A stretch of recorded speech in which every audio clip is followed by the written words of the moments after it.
All right, welcome back to the deep dive. Today we have a story that it's just so incredible. It really is. I mean, if you tried to write this as a piece of fiction, your editor would probably send it back and say, this is just, it's too unrealistic. Exactly.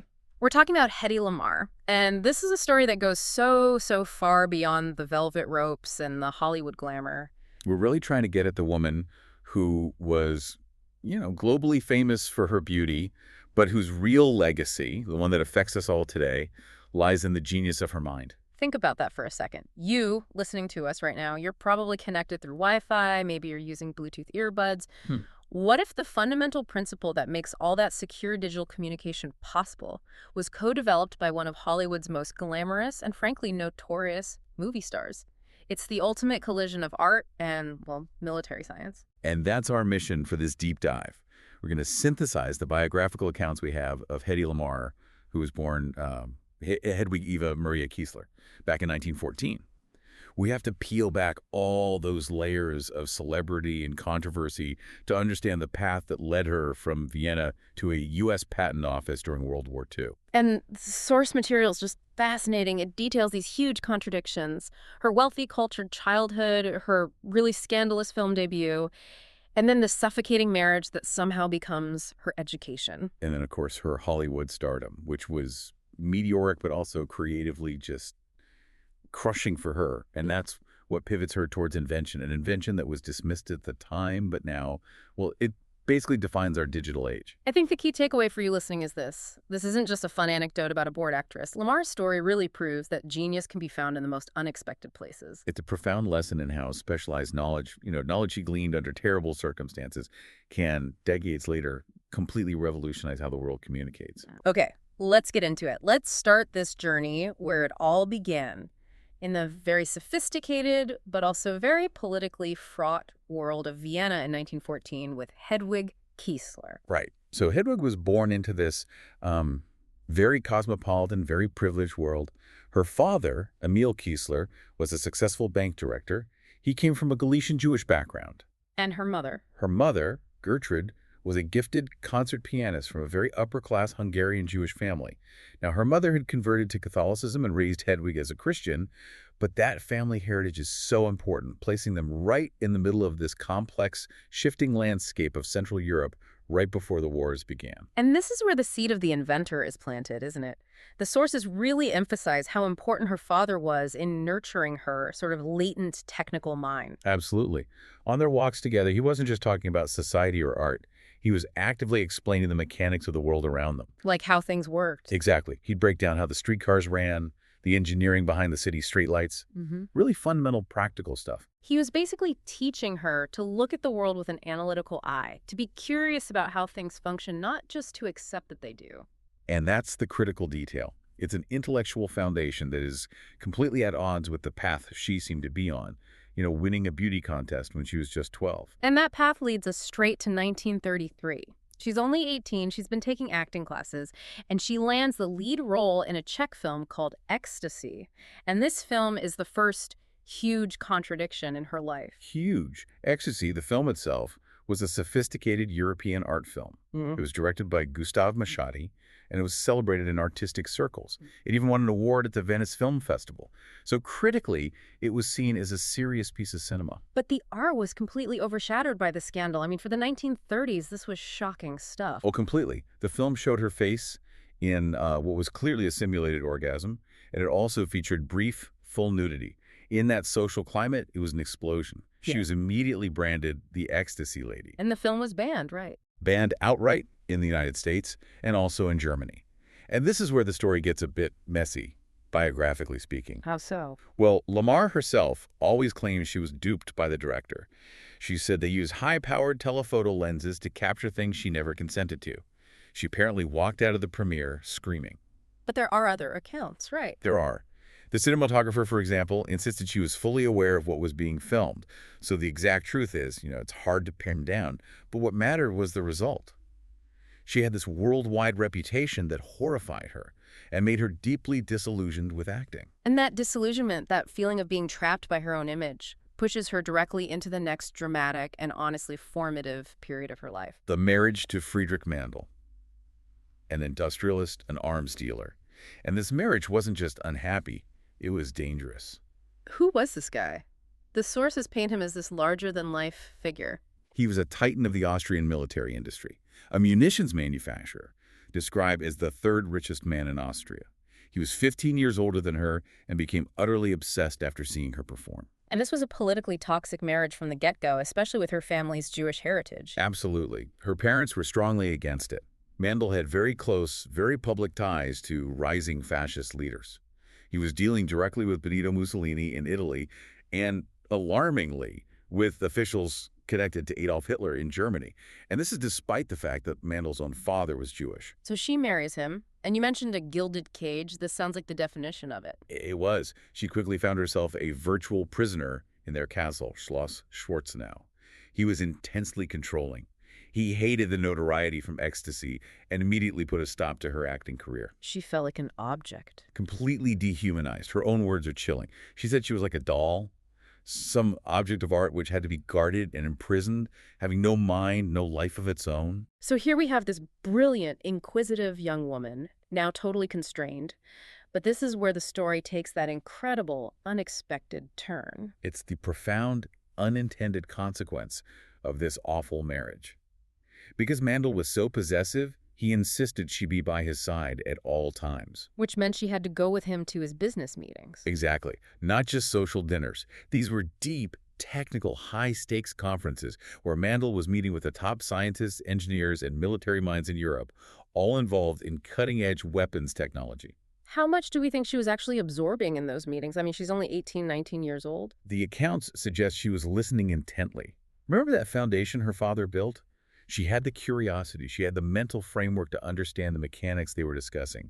She was hearing about signal transmission, the challenges of radio control, and the critical problem of jamming signals. So while she's being paraded around as this beautiful trophy wife, she's receiving an accidental, high-level education in applied military science. An education that no other woman in her position, certainly no other Hollywood star, would ever have access to.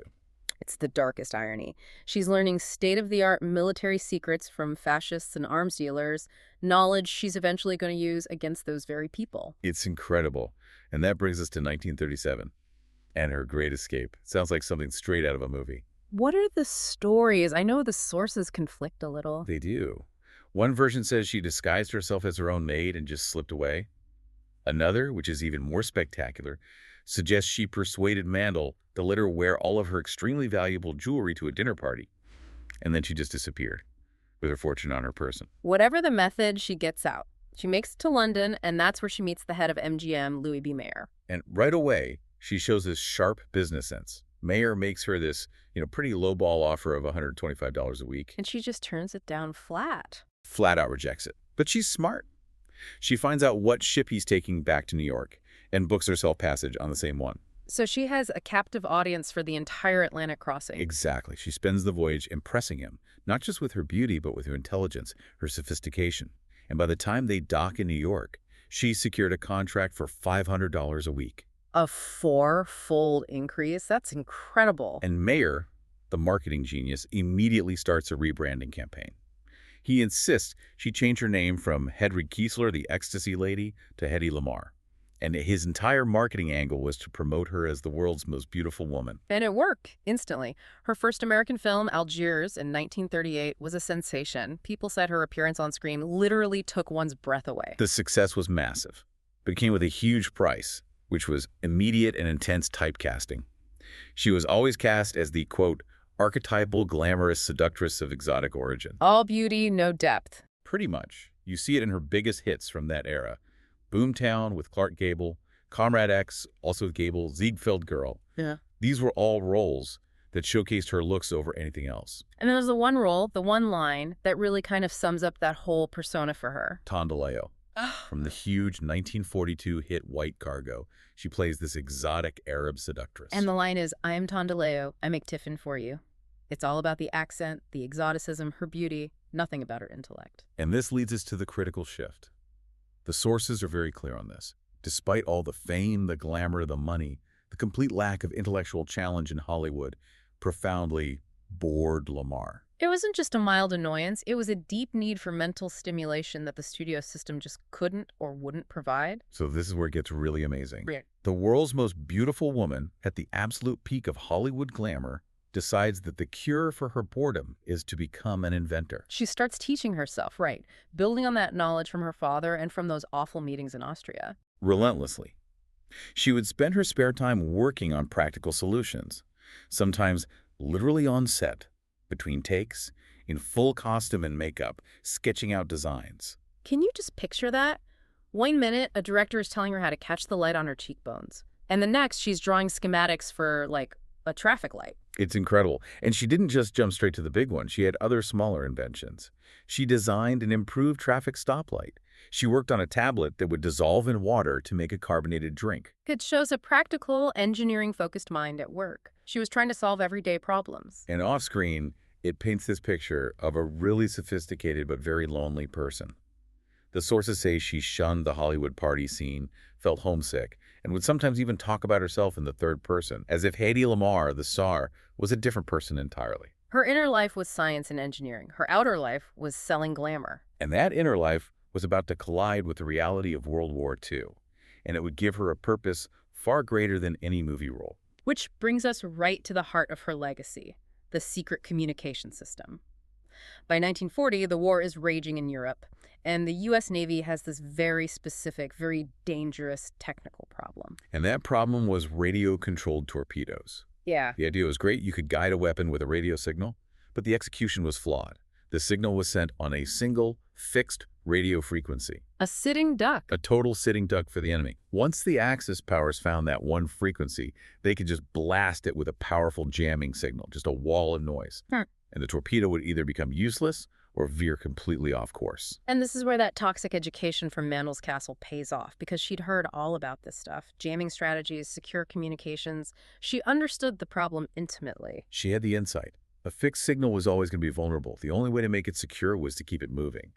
Her idea was that the signal needed to jump between frequencies in a rapid, synchronized, and seemingly random pattern. What we now call frequency hopping. Exactly. If the transmitter and the receiver could both hop frequencies at the exact same time, a jamming signal would only hit the right frequency for a split second before the signal was already somewhere else. But the big challenge there is the synchronization, right? How do you make sure the transmitter on the ship and the receiver in the torpedo are always on the same page, hopping to the same frequency at the exact same millisecond? And that is where art, unexpectedly, provides the solution through her collaboration with the composer George Antheil. Her neighbor, right. Oh. He was this avant-garde musician. Very avant-garde. And she discussed the problem with him, and it sparked this incredible connection in his mind. To his own music. I've heard about this, his piece Ballet Mécanique. That's the one. For that piece, Antheil had to synchronize up to 16-player pianos to play together perfectly. It was a huge mechanical challenge. And how did he do it? With perforated paper rolls, like the kind you'd see in an old-timey player piano. To make the piece work, every single piano needed an identical roll, running at the exact same speed so all the notes would hop in time together. He understood mechanical synchronization on a massive scale. So that was the light bulb moment. Lamarr has the military problem needing frequencies to hop, and Antheil has the mechanical solution from his music. It was an explosion of creativity. They realized you could just replace the musical notes on the piano roll with radio frequencies. You put one roll in the transmitter, an identical synchronized roll in the torpedo, and they would jump frequencies together, following the secret pattern. A jammer would be left completely behind. It's this incredible blend of artistic mechanics and military science. And they were determined to get this to the war effort. They submitted their idea to the National Inventors Council, the NIC, in late 1940. This was the government body that was supposed to evaluate these kinds of ideas from the public. And they were serious about it. They consulted with a professor of electrical engineering at Caltech, Samuel McCune, to help them with the details. They hired a patent lawyer. And they got it. U.S. patent number 2,292,387 for a secret communication system, granted on August 11, 1942. It was under her married name at the time, Hedy Kiesler Markey. The proof is right there in the historical record. But this is where the story turns tragic. Despite the patent, despite the brilliance of the idea, the Navy rejected it. The official reason they gave was that the mechanism, the miniaturized player piano device, would be too big and bulky to fit inside a torpedo. But the sources suggest there was something else going on, a deeper bias. Oh, absolutely. The accounts say they were basically shunned by the Navy. Instead of taking the invention seriously, a member of the NIC, a famous inventor named Charles Kettering, told Hedy that she could better help the war effort by using her celebrity to sell war bonds. It's just the ultimate intellectual dismissal. They looked at one of the most famous, beautiful women in the world who had just handed them a solution to a critical military problem, and they decided her face was more useful than her brain. They just couldn't reconcile the glamorous movie star with the brilliant engineer. The two things just didn't compute for them. And so she did what they asked. She went out and sold war bonds using her glamour. There's that incredible story. The campaign with the sailor, Eddie Rhodes. She would appear on stage with him, and she'd flirt and ask the crowd if she should kiss him. And the kiss would only happen after the audience had bought a certain huge amount of war bonds. It's an unbelievable trade-off. She's literally using her sensual appeal, the very thing she felt trapped by, to raise millions for the war, while her breakthrough invention is just sitting in a file cabinet somewhere. And she raised a staggering amount of money. The estimates are around $25 million in war bonds, all by playing the part of the glamorous doll they wanted her to be. So, with the war ending and her invention basically forgotten, her Hollywood career enters this kind of twilight phase. Right. After her MGM contract ended in 1945, she really tried to take control of her own career. She started her own production company. Trying to find more challenging roles for herself. Exactly. She produced and starred in films like The Strange Woman and Dishonored Lady, but unfortunately they really struggled. She didn't have the experience to manage these complex productions. They went over budget. They didn't do well at the box office. But she had one last massive hit, didn't she? The one that really cemented her cinematic legacy. He did, and it was huge. Yeah. Playing Delilah opposite Victor Mature's Samson in Cecil B. DeMille's biblical epic, Samson and Delilah. That was 1949. And it was a phenomenon. It was the highest-grossing film of 1950. It proved she still had that incredible star power. But after that, the decline was pretty steep. Her final film was in 1958, a thriller called The Female Animal. And from the late 50s on, her life just becomes increasingly tangled up in legal troubles and this constant struggle to control her own story. Which really comes to a head with her autobiography in 1966, Ecstasy and Me. A total disaster. A complete disaster. She ended up suing the publisher, claiming the ghostwriter had just fabricated tons of sensational, often vulgar details. She even went on TV to say, you know, this isn't my book, it's fiction. It was another attempt to tell her story that just backfired completely. And then there's the Mel Brooks lawsuit. In 1974, Blazing Saddles. The Hedy Lamarr lawsuit. It's so bizarre. A villain in the movie is named Hedy Lamarr, and the running joke is that everyone keeps mispronouncing it as Hedy Lamarr. And she sued for $10 million. For infringement of privacy. The studio ended up settling with her for a small sum and an apology. Yeah. Mel Brooks always said she just never got the joke. It shows how protective, maybe overly so, she'd become about her name and her image. And beyond these celebrity lawsuits, her later life is just, it's marked by this deep isolation and some really sad minor legal troubles. She was arrested twice for shoplifting, once in '66 and again in 1991. And that second one is just heartbreaking. She was caught stealing, what, $21 worth of laxatives and eye drops? Just over $20. And she pleaded no contest just to avoid having to appear in court. By the 70s, she was already becoming a recluse, and by the 80s, she had almost completely retreated from public life. Settling in Florida and communicating almost exclusively by telephone. That was her connection to the world. Her family life was just as turbulent. 6 marriages, 6 divorces, and the story with her oldest son, James, is particularly complex and sad. She claimed he was adopted, but then their relationship just ended abruptly when he was a teenager. It did. She cut him out of her will. For years, there was this mystery. Documents surfaced suggesting he might have been her biological son with her third husband, John Loder. But we know the truth now because of a documentary. Right. The 2017 documentary Bombshell confirmed through a DNA test that he wasn't biologically related to either Hedy Lamarr or John Loder. So the full story is still murky, but the tragedy of their estrangement is very real. She died in 2000 in Florida at the age of 85. It's just this long history of scandal and instability that, for decades, completely overshadowed the incredible scientific achievement we've been talking about. But the story does have this spectacular, if very late, validation. The Navy may have dismissed the invention in the 40s. But the idea was too good to ignore forever. It couldn't be ignored. By 1962, military systems started using very similar spread-spectrum technology based on the principles in her patent. And the timing is just... it's cruel, isn't it? 1962 is 3 years after their patent expired. 3 years, so she received no money, no credit, nothing. But the modern legacy is just undeniable. Frequency hopping is a foundational technology for all secure wireless networking. So when you connect your phone to your Bluetooth headphones... you're using technology based on her idea. Early versions of Wi-Fi also used it. This breakthrough, born out of her boredom and a desire to help the war effort, is now in the pockets and homes of billions of people. And the recognition did finally come. Yeah. Very late in her life. It did. In 1997, she and George Antheil were jointly honored with the Electronic Frontier Foundation's Pioneer Award. That was a huge moment of validation from the tech world itself. And that same year, she got an award they called the Oscars of Inventing. The B.L.B. Dean NAS Spirit of Achievement Award, she was the first woman to ever receive it. It's just a sad irony that she got her Oscar for science so late in life when Hollywood had celebrated her for her acting, the very thing she found unfulfilling. And then, posthumously, the big one, the National Inventors Hall of Fame in 2014. Which finally solidifies her place as a serious figure in the history of technology. And the tributes keep coming. There's an asteroid named after her, 32730 Lamarr. And in a really fitting pop culture nod, a starship class in Star Trek. Prodigy is the Lamarr class. It's the ultimate, if belated, acknowledgement for a woman whose genius was hidden in plain sight. For her entire life, really. So let's pull back and sum this all up. We've traced this journey from Hedwig Kiesler, the young actress trapped in this toxic marriage that became her unintentional classroom, to Hedy Lamarr, the Hollywood icon, whose brilliant mind found an escape from boredom by engineering a solution to a critical wartime problem. Her life is just this powerful testament to hidden potential.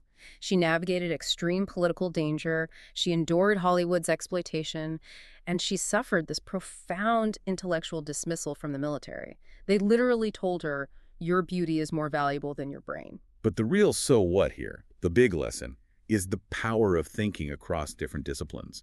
You had Lamarr's dark, specialized knowledge of military jamming. And Antheil's knowledge of synchronizing player pianos, which was a purely artistic problem. And the combination of the artist's mechanical concept and the actress's secret military insight solved this huge technological challenge. It's a blend of art and science that became the blueprint for the technology that we all use every single day. And that leaves us with a final thought for you, the listener. We know Hedy Lamarr's invention was dismissed because the Navy couldn't see past her glamorous persona. The image of the world's most beautiful woman literally blinded them to her genius. A real blind spot. So, in a world that is still so obsessed with celebrity, with image, with putting people into neat little boxes, how many other vital human contributions are we overlooking right now? What innovations are we missing today simply because the genius behind them doesn't look like what we expect a scientist or an engineer to look like? It's a critical question. Mm-hmm. And it makes her story more than just history. It makes it a lesson for today. Oh. Thank you for taking this deep dive with us. We'll see you next time.